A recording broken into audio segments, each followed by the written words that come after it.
اور یہ بھی کہنے لگے کہ یہ قرآن ان دونوں بستیوں یعنی مکے اور طائف میں سے کسی بڑے آدمی پر کیوں نازل نہ کیا گیا؟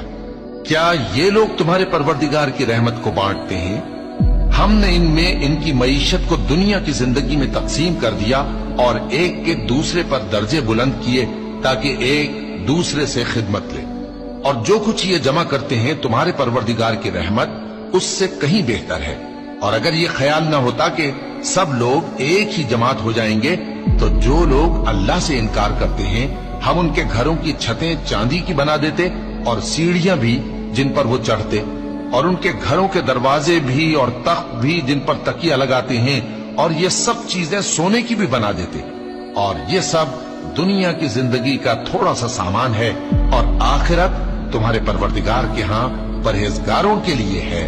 اور جو کوئی رحمان کی یاد سے آنکھیں بند کر لے یعنی تغافل کرے، ہم اس پر ایک شیطان مقرر کر دیتے ہیں تو وہ اس کا ساتھی ہو جاتا ہے،